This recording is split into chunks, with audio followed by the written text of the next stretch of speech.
नमस्कार, मैं अर्चना गुप्ता आप सभी का न्यूज़ वन इंडिया में बहुत स्वागत करती हूं। आप देख रहे हैं हमारा खास कार्यक्रम रिपोर्टर लाइव।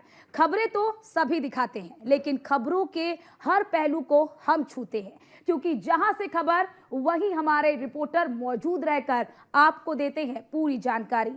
आपको बताएंगे कि आखिर आज किन बड़ी खबरों को लेकर प्रदेश के राजनीतिक गलियारों में चर्चा है। तो शुरुआत करते हैं आज से।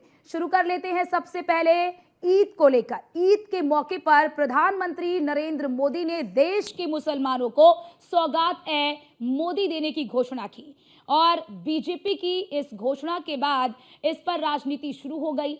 पक्ष और विपक्ष के नेता अपने अपने तरीके से इस पर अपनी प्रतिक्रिया देने लगे और आपको ये भी बता दें कि इस योजना के जरिए 32 लाख गरीब मुसलमानों को मदद देने की बात कही गई है, जिसका ऑल इंडिया मुस्लिम जमात के राष्ट्रीय अध्यक्ष मौलाना शहाबुद्दीन रजवी बरेलवी ने स्वागत किया।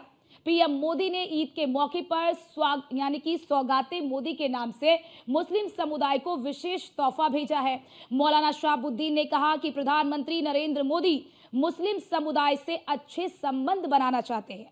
उन्होंने बताया कि मोदी ने सबसे ज्यादा मुस्लिम देशों की यात्रा की है। इन देशों में उनका जोरदार स्वागत हुआ है। कई अरब देशों ने उन्हें अपने सर्वोच्च सम्मान से नवाजा है। तो सौगात-ए-मोदी का सभी उनकी प्रशंसा कर रहे हैं। मुस्लिम समाज ने भी इस सौगात को लेकर अपनी प्रतिक्रिया दी और इसका स्वागत किया और ये दिखाता है कि सबका साथ सबका विकास की जो बात प्रधानमंत्री नरेंद्र मोदी करते हैं उसकी जमीनी हकीकत क्या है। होली अगर सबके लिए है तो फिर ईद भी। अगर होली के अवसर पर आपको उपहार मिल रहा है तो फिर ईद के मौके पर भी उपहार दिया जाए। हालांकि विपक्ष इसे मुद्दा भी बना रहा है। विपक्ष कह रहा है कि ये वोट बैंक की राजनीति है, मुस्लिम समुदाय को लुभाने की राजनीति है।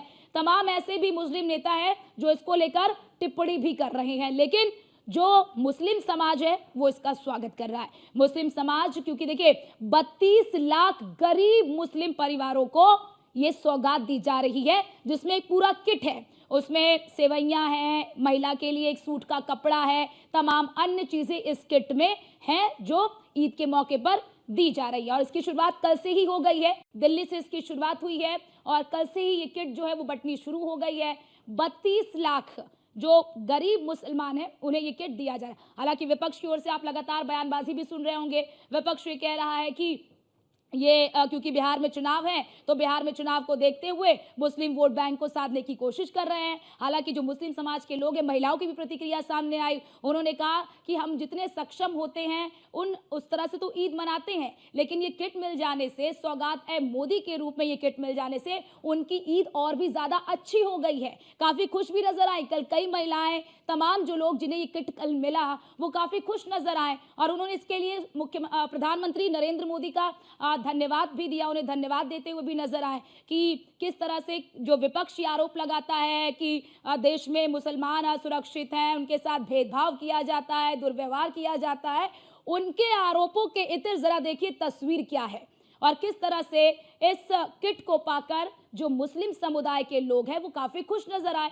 और उन्होंने कहा कि सबका साथ सबका विकास केवल एक वाक्य नहीं है, केवल एक नारा नहीं है, बल्कि इसे धरातल पर उतारा भी गया। और बड़ी बात, ये जो विपक्षी कह रहे हैं कि केवल ये जो अभी चुनाव होने वाले हैं उसको देखते हुए किया जा रहा है, तो इसमें गुड फ्राइडे को भी जोड़ा गया है। ऐसा नहीं कि केवल ईद हो, उसके बाद बैसाखी का जो पर्व आता है, बैसाखी के पर्व यानी कि जितने भी अल्पसंख्यक हैं उन सभी को उस मौके पर उन्हें उपहार दिया जाएगा। जिस तरह से सौगात-ए-मोदी किट दिया जा रहा है, बैसाखी के समय पर भी इस तरह का किट दिया जाएगा। उसके बाद गुड फ्राइडे आता है, गुड फ्राइडे पर भी इस तरह का किट दिया जाएगा और तमाम जो अन्य पर्व आते हैं जो खासतौर से अल्पसंख्यक के होते हैं उन्हें ये किट दिया जाएगा। तो विपक्ष तो देखिए बयानबाजी करेगा ही करेगा, लेकिन असल में जिनको इसका फायदा मिल रहा है, हालांकि कुछ ऐसे भी मुस्लिम नेता है जो कह रहे हैं कि मुसलमानों की आबादी तो इतनी है लेकिन केवल 32 लाख लोगों को ही क्यों दिया जा रहा है।